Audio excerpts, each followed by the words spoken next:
Okay, why don't we start it here? Sorry, we're a couple of minutes late. This is Jim Wunderman. I'm President and CEO of the Bay Area Council. I'm really glad you could all join us today for the launch of the Bay Area Council Economic Institute's new homelessness report called New Urgency, New Solutions. We're about to release this report in just a moment, and it's very exciting. And this report expands on the findings of our 2019 report on homelessness, which was among the first to characterize homelessness as a truly regional problem. And I want to take this moment to remember our former chairman and the CEO and chairman of Kaiser Permanente, Bernard Tyson, who really led us into this work. And it's been a really important aspect of the Bay Area Council's efforts since that time. And so thank you, Bernard. We remember you and we're thinking of you. And I know Kaiser is soon to release your phenomenal portrait, and you'll take your place with the Kaiser family, Kaiser leaders from since World War II who've run the company. This new study uses the latest figures to compare the Bay Area with its peer regions around the United States to pinpoint where exactly we're failing. It compares costs and benefits of various shelter and housing interventions needed to bring the era of mass homelessness in the Bay Area to a close. You know, while we are failing in a number of areas, you know, there's tremendous work that's gone into this by thousands of very, very dedicated organizations and people. And I want to thank everyone in the space for the work that you're doing to support the homeless population and solutions to this problem. We're eager to share this report with you, all during a critical point in the budget process. Right now, state officials in Sacramento are debating proposals to invest $10.5 billion. That seems to be the floor, or more, maybe $20 billion if we could have our way to fight homelessness, while the Biden administration considers new unprecedented resources to build affordable housing. This could be a once-in-a-generation opportunity for us to fund efforts that have the potential to end homelessness as we know it. We have a great agenda for you today, and I encourage everyone attending to submit your questions for our panelists via the Q&A box, and we'll get to as much of your questions as we can later in the program. And we'll also direct some questions from our guests from reporters who are with us today. I'm excited to kick this off with the incredible mayor of Oakland, who, in addition to doing a phenomenal job for this incredible city, you probably all know that she's the mayor of Oakland. What you may not know is that she's the vice chairman of the Bay Area Council's Economic Institute. So let me welcome Mayor Libby Schaaf for some comments, and then we'll hear from the CEO of Blue Shield of California, Paul Markovich. But let me turn it over to Mayor Schaaf to kick us off. Great, thank you so much, Jim. I cannot tell you how impressed I am with the diligence that went into this report. Adrian Covert, you are to be commended for an excellent analysis that actually does a very thoughtful job of looking at a policy that many people have been talking about, a right to shelter. And you conclude that a right to shelter would reduce the harm of homelessness. It would take it out of such visible assault on us in the Bay Area, and it would create more humane conditions, but not humane enough. I cannot tell you how much I appreciate that the Bay Area Council, a business organization, has concluded that in the Bay Area, we can and must do more. We must actually end homelessness. And that means not only increasing our shelter capacity, but increasing the permanent, supportive, and permanent affordable housing and preventing homelessness from happening in the first place. And just to really support your findings that it is the housing crisis and our failure to build enough housing that is affordable. That is so underscored by the statistics that we see in Oakland, and I know are replicated throughout the Bay Area, that more than 80% of homeless individuals were last housed right here. In fact, more than half of them have been housed in this area for more than 10 years. These are not people that come to the Bay Area because of our progressive values or our social services. They are our neighbors. They are from here. They are natives that are victims of our housing crisis. I finally want to lift up 2 of the excellent 7 recommendations of this report. Jim, I'll add to my list of titles the inaugural chair of the Bay Area Housing Finance Authority's Oversight Committee. We were gifted in the Bay Area this tool to lift up and amplify our commitment to regionalism, the recognition that homelessness does not respect jurisdictional boundaries. The solution cannot either. And this new tool that the Bay Area has to really address holistically and as a holistic region, the problem of homelessness must be utilized. So kudos to the Bay Area Council for supporting the concept of a bond issue that will actually seed this new tool that can just accelerate the capital expenditures needed to address our housing crisis. And then the second recommendation I want to lift up, and this is my call to action for everyone. The recommendation to make the Section 8 housing choice vouchers universal. This was part of the Biden-Harris campaign platform, and we have a window of opportunity in Washington, D.C., where something big like this can get done. The Section 8 Housing Choice Voucher Program is a great example of a public-private partnership that can be scaled quickly and takes advantage of the private market and public funding to create housing security for everyone who needs it. Adrian, you pointed out so well that current funding levels are only meeting the need of not even a third of the people who qualify for this benefit. So if there is one call to action, if there is one march to Washington, D.C. that we should make together, and I commend the business community for leading that march, it is universal housing choice vouchers. So those are some of the things that I'm very excited about.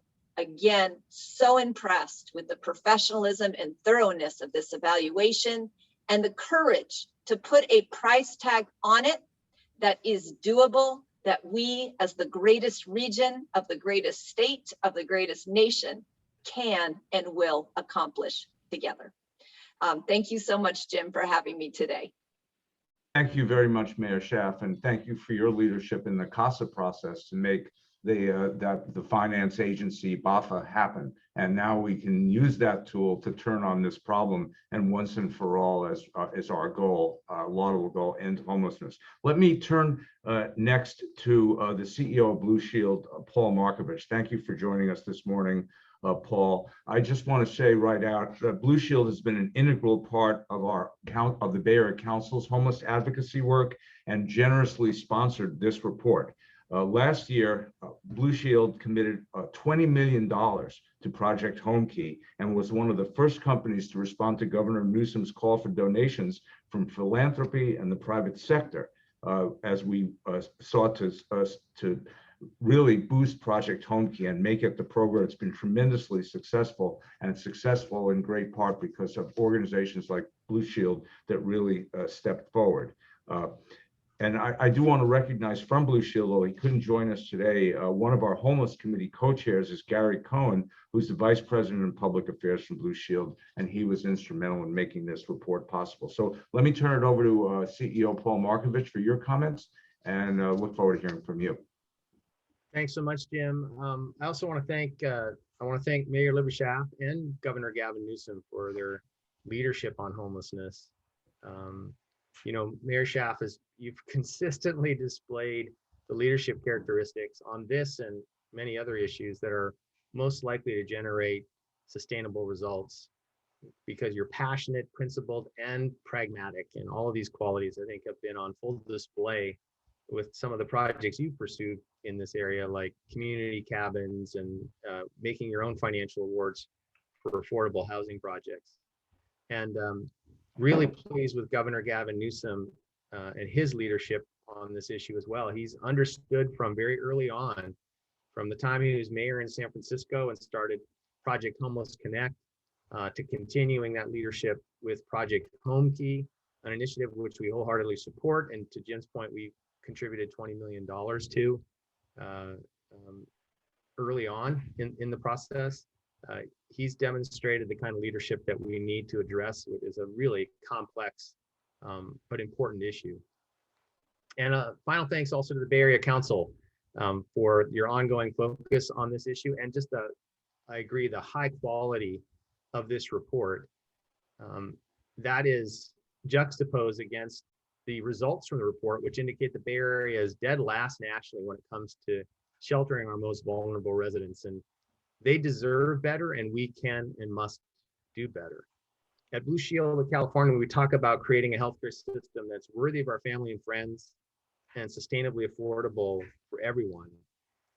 That aspiration, that mission is simply not possible as long as there is anyone who's homeless, because access to safe housing is at the very foundation of health. And the only way to dramatically address this issue is to increase the supply of affordable housing and homeless support in every community in California, not just some communities. This in turn requires two things: more resources and common sense policy reforms that make it easier to build housing and hold each community accountable for its affordable housing target. And I think this report really addresses both of those. Thanks to a unique budget surplus in California, these circumstances give us an opportunity to jumpstart progress against this issue. And so I encourage the governor to continue to play a strong leadership role, and for everyone involved in the process to support this effort and the work that went into this report. So with that, Jim, I thank you for the opportunity to make a couple of comments. Yeah, well, thank you for your support of this effort. And, you know, it's not a small thing that Blue Shield stood up the way you have, and it's been consistent. And we really enjoy working with your company, with your team, and wouldn't have happened without you. And I do think this is a very important report and moment. With that, let me turn it over to the author of the report, who worked with our homelessness committee, which is extensive, and our partners, and with our team at the Bay Area Council, and with myself. And as Mayor Schaaf pointed out, there a lot of work went into this and a lot of thinking. And, you know, it was going in one direction, and we were learning things as we went along. So this it wasn't just pulling data out of the hat and plugging it into a report and making it look pretty. This was really a lot of deep discussions and analysis went into this. And Adrian Covert's our senior vice president, who leads this work and really did a fine job. And I want to turn it over to him to show you what's in the report, and then we'll have further discussion. We'll get back to Mayor Schaaf and Paul Markovich to discuss this, and then we'll take your questions. So with that, Adrian, take it away. Thank you so much, Jim, and thank you, Mayor Schaaf and Paul Markovich and the Blue Shield team. And I also do want to thank a couple of my colleagues, Anna Charuto, Isabel Monteleone, Esteban Lopez, and Jeff Belisario, for help making this possible. I couldn't have done it. It was a big team effort that we all chipped in on. So let's just get right into it. I'm going to start sharing a slide deck, and you should see it momentarily. Do you see the cover slide there, Jim? I don't see it yet. I see just there we go. Now we see it. Okay, we might be on a little second delay, but that shouldn't be a big deal. So let's look at recent trends. We compared, one second, play this out of the way. We compared the 9-county Bay Area and the 3 largest Bay Area counties to a selection of US cities and regions. Together, these cities and regions account for about 1/4 of the total United States population and about 50% of the total US homeless population. Note that the sheltered homeless population is represented in gray, and unsheltered homeless population, that is folks living in cars, sidewalks, and in tents, is in green. The 9-county Bay Area has the 3rd largest concentration of homelessness in the United States, and its homeless population is today larger, less sheltered, and growing faster than ever before. As of today, as Mark just said, 73% of the Bay Area's homeless population lacks shelter This is the highest rate in the United States. And since 2017, the Bay Area's homeless population grew by almost 7,000 individuals, which accounts for more than a quarter of the growth in the total US homeless population during that time. Next, let's take a look at what's been going on in the Bay Area. Again, the unsheltered homeless population is in green and the sheltered population is in gray. The overall percent change for each county since 2010 is on the right. The Bay Area has seen a 63% increase over the past decade in the total individuals suffering homelessness. But these numbers represent only absolute numbers, which may only be telling us that the Bay Area has a large homeless population because it has a large population overall. To get a better look at what's happening, we take a look at homelessness weighted by population. This chart shows the number of homeless residents per 10,000 overall residents in each city and region. San Francisco basically has the largest concentration of homelessness, along with New York City and Washington, D.C., but a far greater portion lack shelter. Alameda and Santa Clara counties aren't too far behind, and the aggregated Bay Area figure in the red box is brought down a bit further by the remaining 5 Bay Area counties. We also compared states. Homelessness is most common per capita in New York, followed by Hawaii. California is basically tied for third with Oregon. What stood out to us when we looked at this chart was that states with some of the highest rates of poverty in the United States, like Mississippi, Louisiana, and Alabama, have the lowest rates of homelessness, and that the wealthiest states, like California, Hawaii, and New York, have some of the highest rates of homelessness. We'll get into why we think that is later. But next, we looked at several factors that could be driving high rates of homelessness in the Bay Area and California.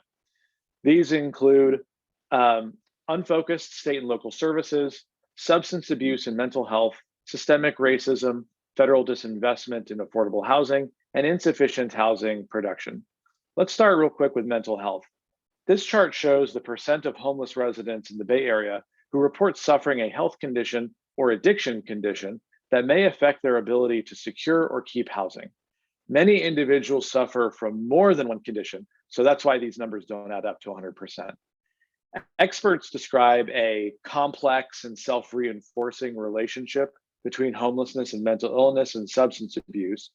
So one condition can cause and reinforce the other. This is relevant to this chart because people suffering from these conditions tend to be the most difficult, costly cases of homelessness to resolve.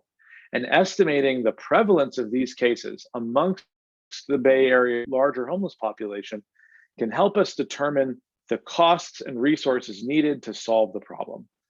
Approximately half, in summary of this chart, approximately half of the Bay Area's homeless population suffers from at least one health condition that affects their housing stability, and that's depicted in the red box at the bottom. Next, let's talk a minute about systemic racism. Studies by Bay Area homeless service provider Destination Home and others have found that the wealth gap and the lack of economic opportunities put communities of color at higher risk of homelessness. They also show that people of color are disproportionately impacted by housing affordability, and that high rates of homelessness among people of color in the US mirrors disproportionality in other safety net systems. These studies have also shown how homeless people of color receive less support on average than white homeless Americans.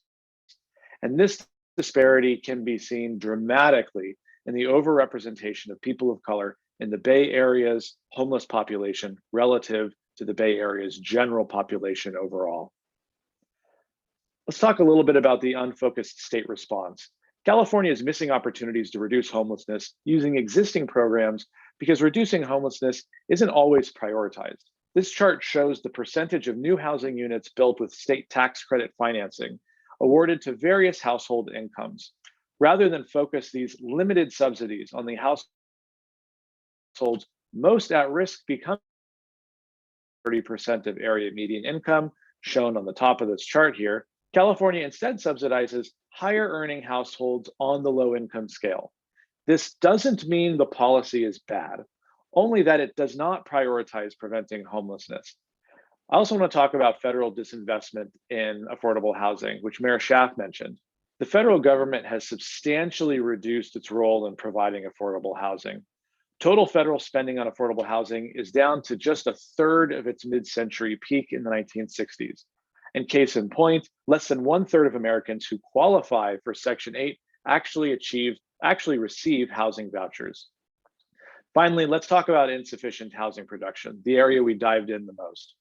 This graph shows the number of very low-income units allocated to the Bay Area by the state since 1999 in green, compared with the number of units the Bay Area is projected to have actually built by 2023. The Bay Area is projected to have built nearly 100,000 fewer units of affordable housing than recommended under state housing law. I don't think there's any question that had these units been built, we'd see less tragedy on our streets today. This has occurred over a record economic expansion, so that the Bay Area has less than one house now for every 4 jobs. This imbalance is 4 times the balance suggested by the US EPA, beyond which a region should expect increased congestion and displacement as people priced out of housing commute farther distances to their jobs. And I can't think of a better description of where the Bay Area's past decade has been than congestion and displacement. How does this impact affordability? This chart shows the region's total supply of 1-bedroom rental units by their affordability to households earning various incomes. Over a 6-year period, a growing proportion of rentals in the Bay Area have become affordable only to the highest earners, as represented by the blue bar on top, which represents households earning over 100% of area median income. Below that blue bar, the region's stock of rental units affordable to households earning below 100% of area median income have declined by 24%, and the region lost 5,000 units of housing affordable to households earning below 30% of area median income. These are the folks most at risk of becoming homeless.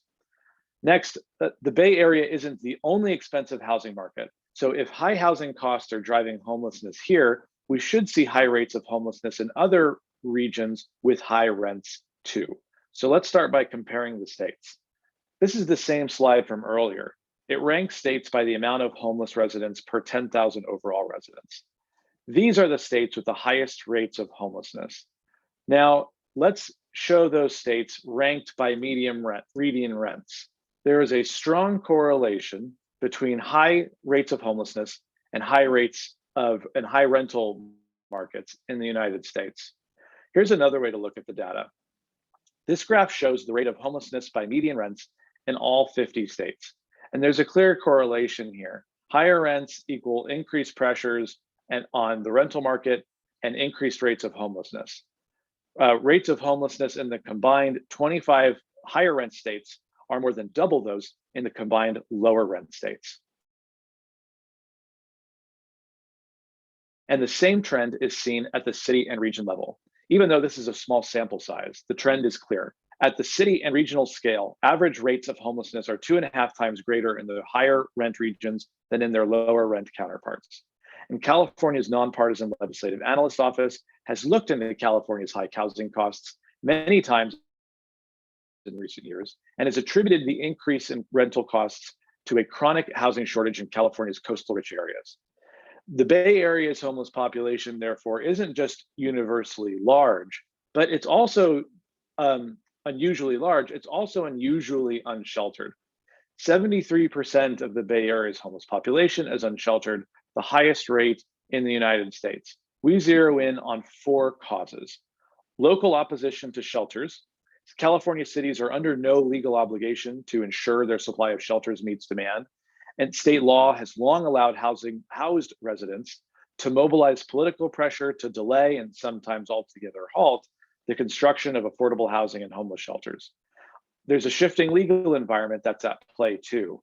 Unsheltered homelessness involves unsettled and at times conflicting legal predicaments for local governments. For example, local governments may be held liable to damages caused by people living in structures that are unsafe. Fires, for example. However, recent court rulings like Martin v. Boise recognize that homeless residents have a constitutional right to sleep somewhere, which now means cities may also be held liable for violating the civil rights of homeless residents while enforcing building safety regulations. Unless adequate and available shelter is offered, yet those terms still aren't defined. Next, interesting, climate also seems to play a role in our unsheltered crisis, but probably not for the reasons many folks might think. You sometimes hear suspicions that warmer climates cause homelessness by allowing quote unquote unmotivated people to live off the grid.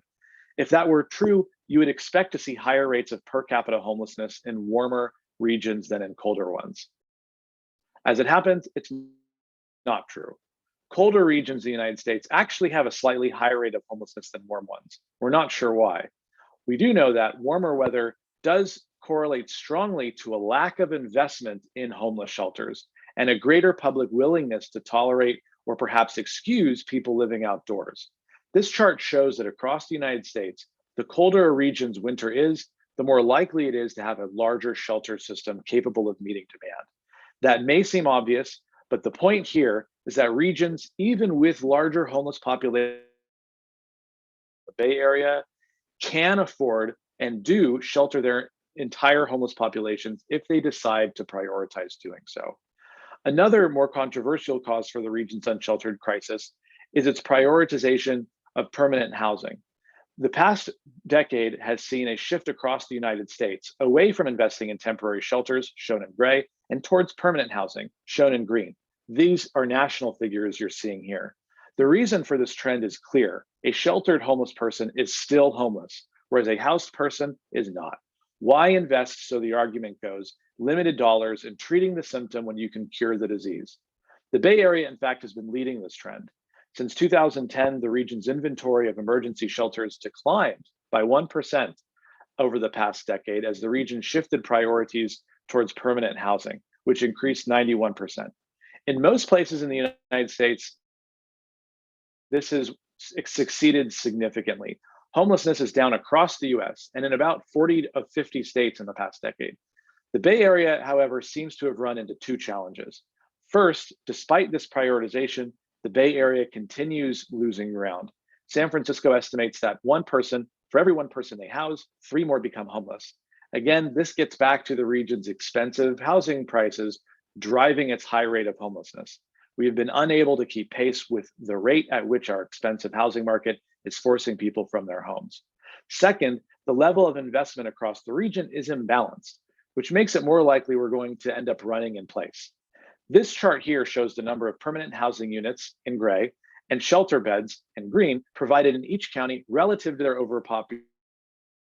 their overall population. Homelessness is a regional problem, but homeless services are supported by some local governments more than others. San Francisco, for example, already provides more permanent housing than the surrounding counties. It's had the problem a bit longer, yet it was the only county in the last decade to increase its emergency shelter inventory. This relates to what is sometimes known as the magnet effect, which I want to be very clear here. There is no evidence that significant numbers of homeless people are being bussed into the region from outside the region or from outside the state. However, there is lots of evidence for intra-regional travel, especially in the urban cores in the Bay Area, where about 1/3 to 1/4 of residents report having first become homeless outside the city. However, that's almost always some other neighboring Bay Area county. So there's intra-regional movement among the population, but our planning doesn't really account for that. Let's talk about some consequences of these challenges and failures the Bay Area has had. Homelessness is devastating to health and safety of homeless individuals. On accidents, deaths by accidents and violence, between 2016 and 17, 27% of all homeless deaths in San Francisco were attributed to violence and traumatic injury. And about 10% of all homeless deaths in Santa Clara were due to vehicle-related accidents. On chronic disease, unsheltered homelessness drastically increases stress and exposure to poor air quality and unsanitary conditions. That's why homeless residents are more likely to develop illnesses like chronic pulmonary disease, diabetes, coronary artery disease, and other ailments than the general population. Importantly, these diseases are comorbidities to COVID-19, which is why Boston University and other partners found that homeless Americans are twice as likely to be hospitalized by COVID-19, 2 to 4 times more likely to require critical care, and 2 to 3 times more likely to die. The New York City Coalition for the Homeless estimated that the COVID-19 mortality rates were 61% higher for homeless residents than the general population. And all of this accumulates ultimately to life expectancy. The average age at death for homeless residents in San Francisco and Los Angeles is just 51 years, 37% below the house population. So finally, let's talk about some solutions. We began this project. One thing we wanted to look closely at was shelter mandates or right to shelter laws. These are laws that require jurisdictions to build sufficient shelters or else face court action. They have been implemented at different scales in New York City, the state of Massachusetts, and Washington, D.C. And to be clear, they are very effective in reducing unsheltered homelessness. In Washington, D.C., about 90% of their homeless population is sheltered. New York City shelters 95%. Boston, the largest city in the Massachusetts shelter mandate jurisdiction, shelters 97%.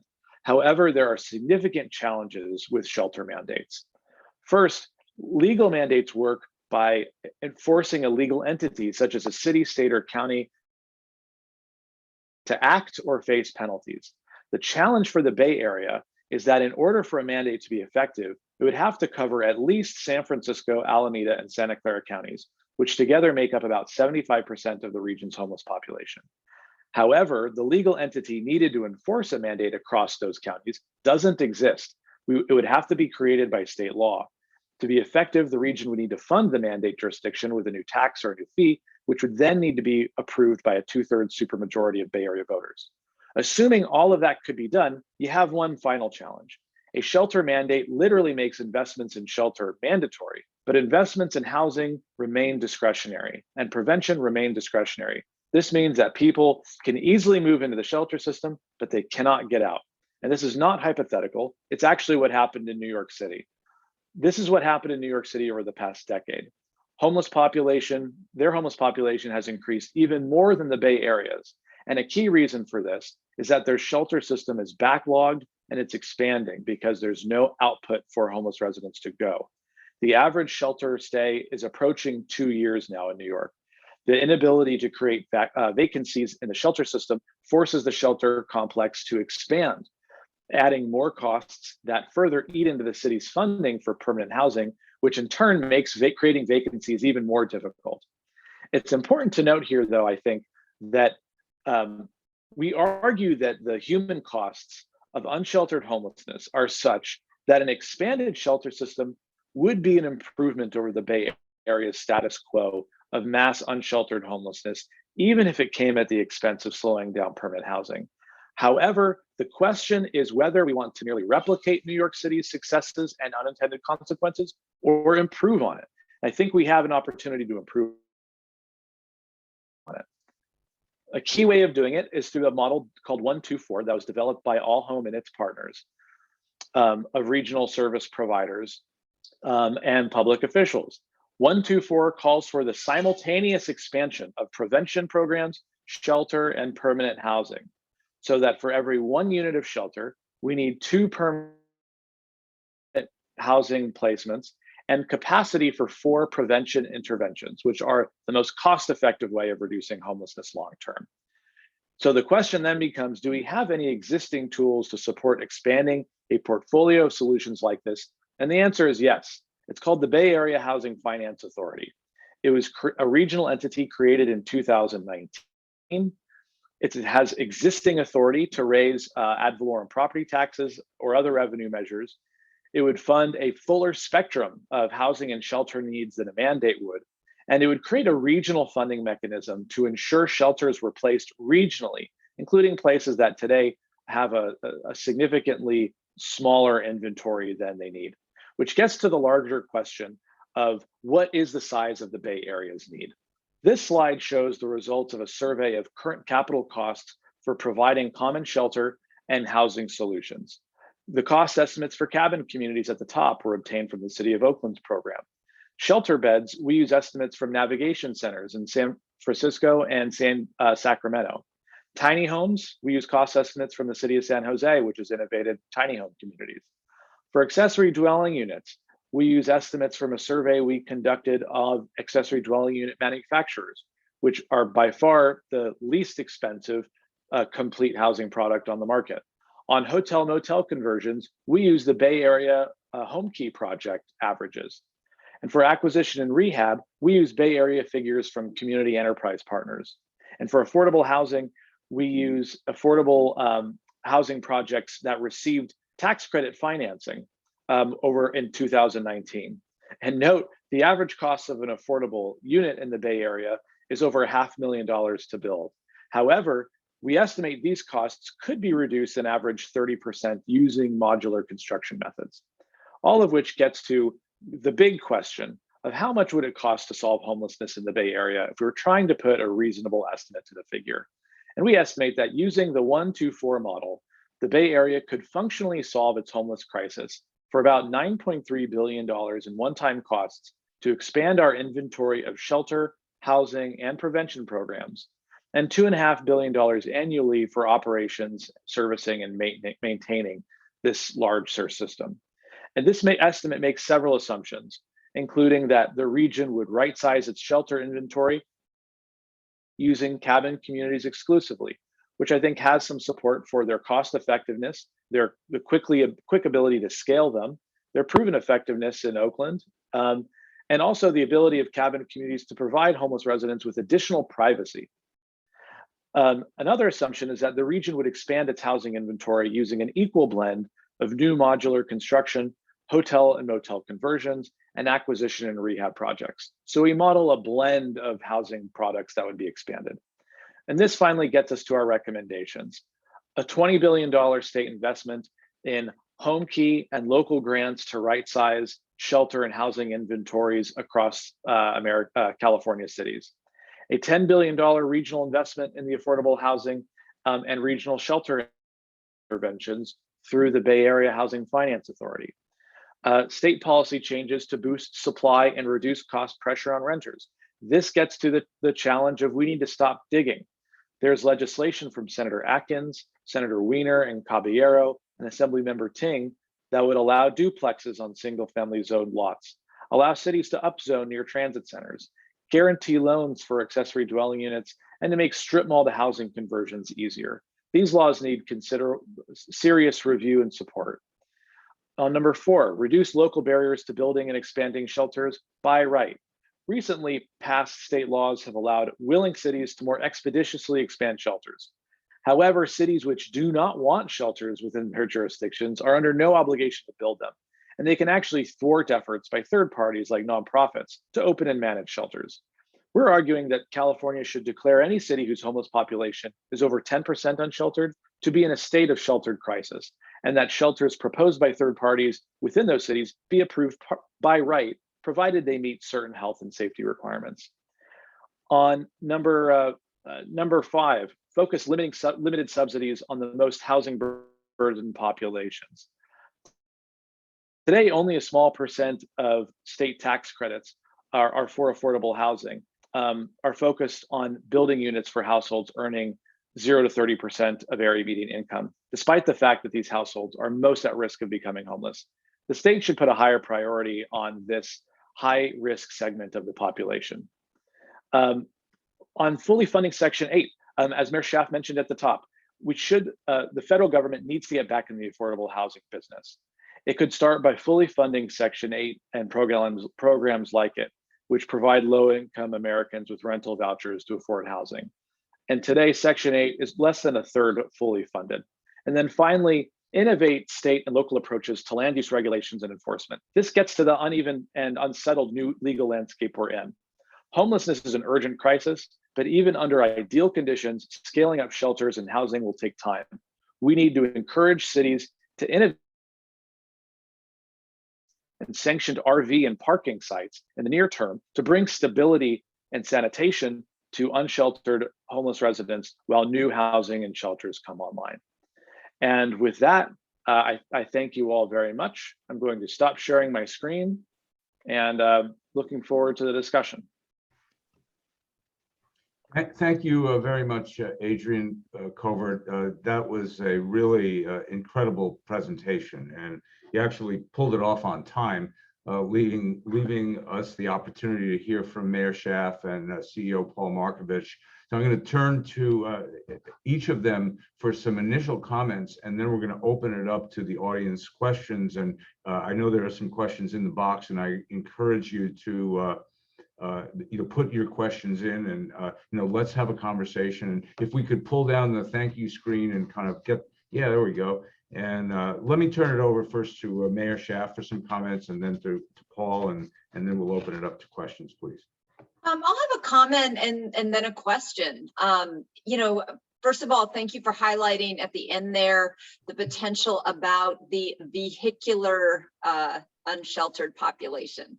I think it would surprise a lot of people that I looked at the statistics Bay Area wide, and the Oakland is slightly higher, but Bay Area wide, about 1/3 of our unsheltered population are living in RVs and cars. And a very rapid and cost-efficient model would be to get them into safe parking areas and supported places. That is something you might have seen. Oakland just announced a bunch of new changes to our zoning and building codes to speed up modular housing construction, new innovation construction models, but also more use of RVs and tiny homes as actual dwellings. So thank you for lifting that up. That is definitely consistent with our experience. Adrian, I want to ask you a question. You're an economist. The diligence and thoughtfulness, thoroughness of this report is truly impressive. I know that when this project was started, many people expected you to conclude that a shelter mandate would be appropriate for the Bay Area. And you raise a lot of reasons why it could be. But instead, you are recommending a portfolio approach, the 1-to-4 ratio that not only expands shelter, but also prevention and permanent housing. What do you think was the most compelling reason that your conclusion shifted from shelter mandate to the 1-to-4 portfolio approach? Great question. I think the New York's difficulty in getting folks out of shelters was a red flag. Their homeless population, their shelter system has expanded, I believe, by 100% over the past 10 years, which is already was the largest shelter system in the United States. And so it seemed like it's solving an important part of the problem. And shelters are a very good thing for that reason. Some folks have opposed shelter mandates in the Bay Area on the belief that we can just continue on as we have been, focusing on on permanent housing, and just let people wait their turn on the streets. I don't think that's tenable anymore. And I think a lot of people recognize that that's not tenable anymore.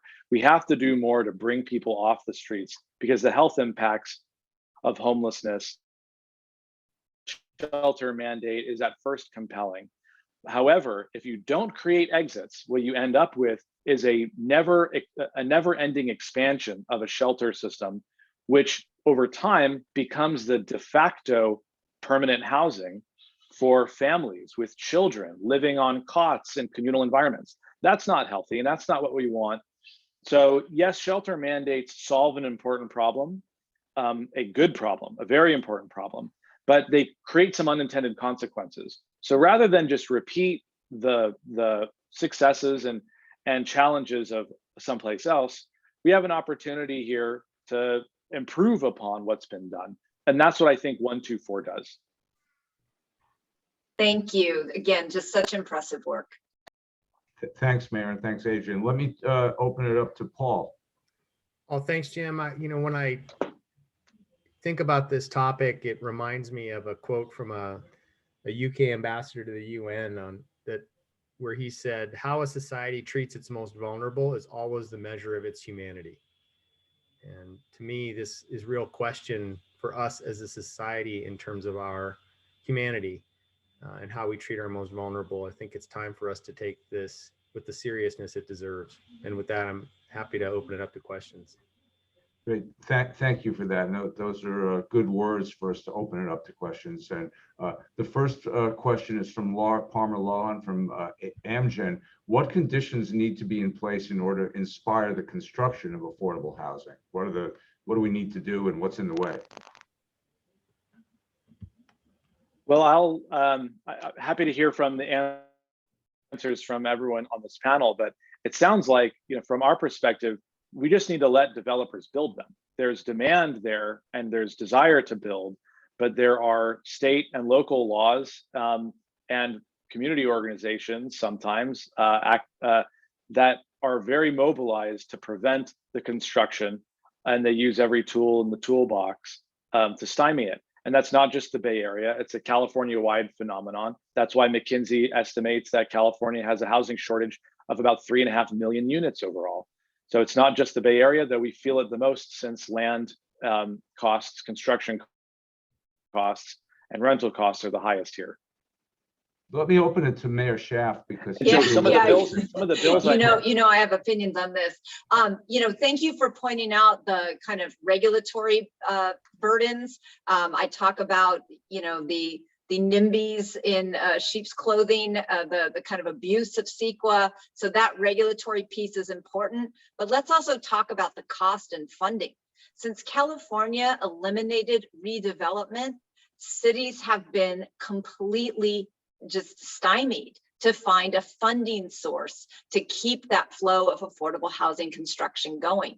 And that is kind of the promise of the Bay Area Housing Finance Authority.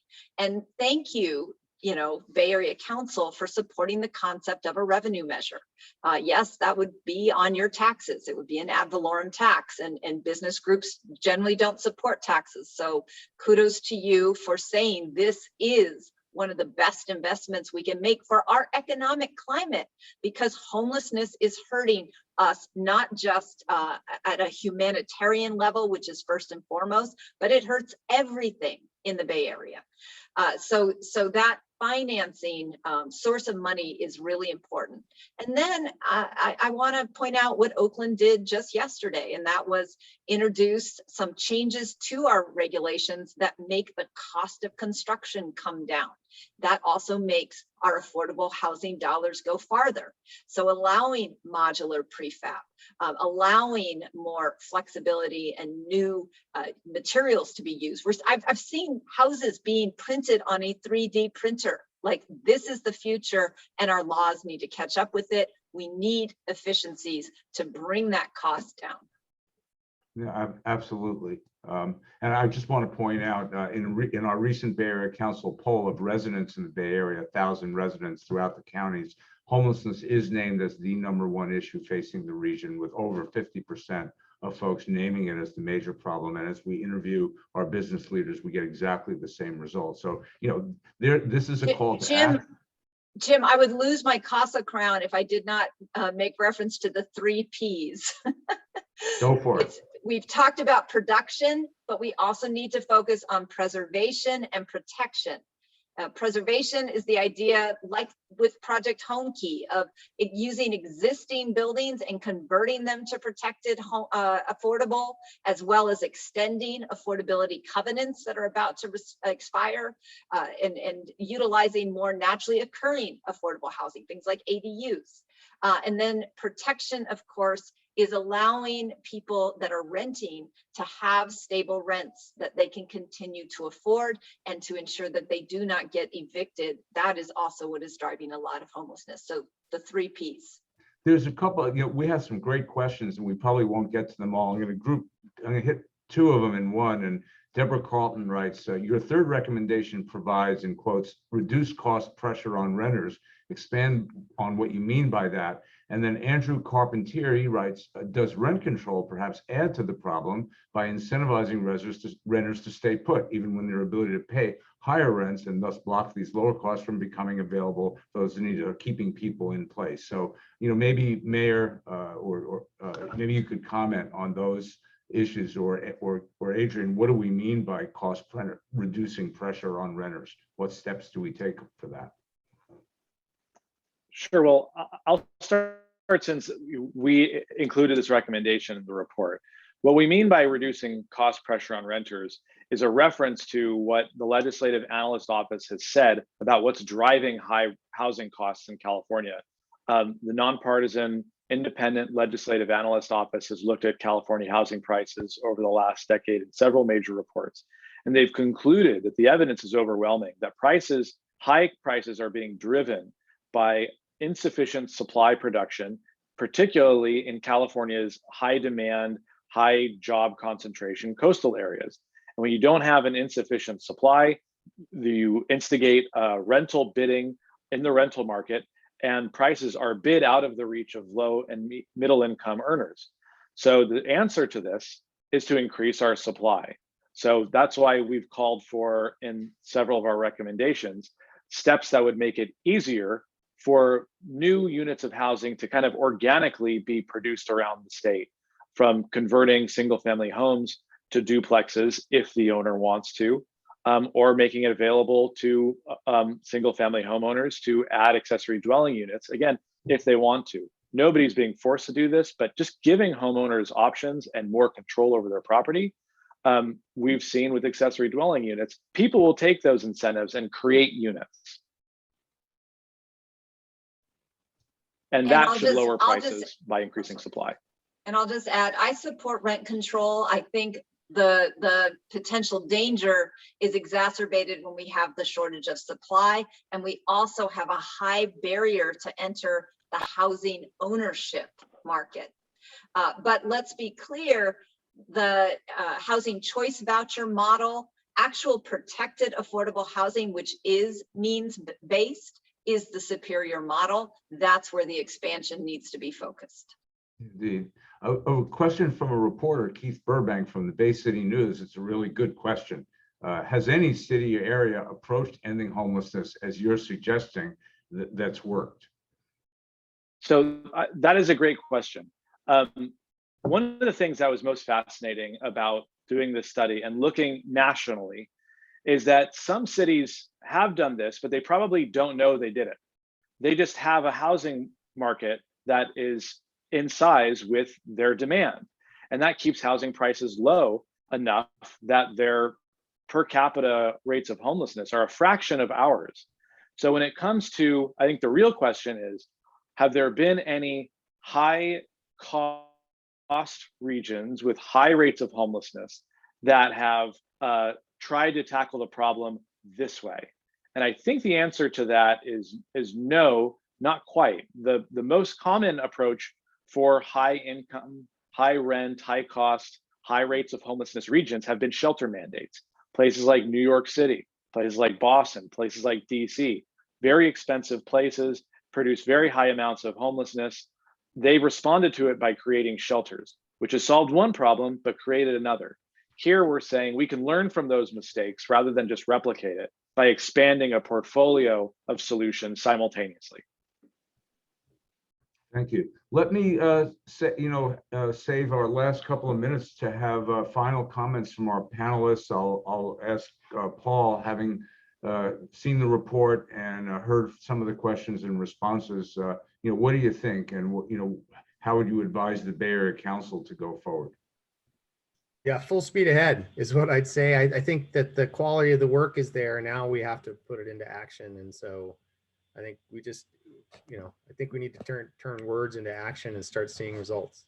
Yeah, well, thank you. And I appreciate the partnership. And I think you're a model CEO and company for the work that you've been doing in this area and universal healthcare and, other things that the company's really stepped forward on.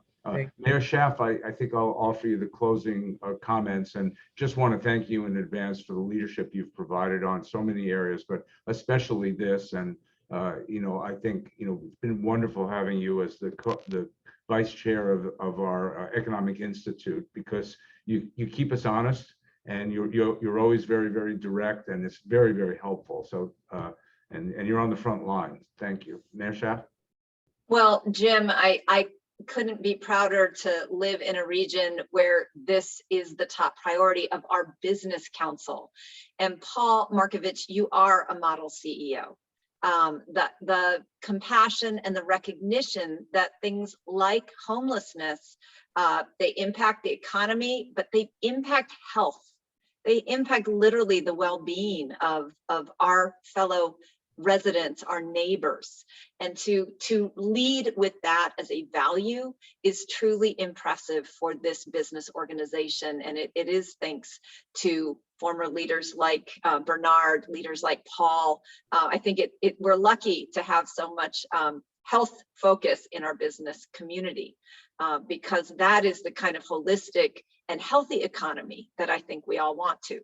I know that our president is constantly calling on us to build back better. And I think that this is the blueprint for that type of vision of doing better, of doing something more successfully than any other region has in the country.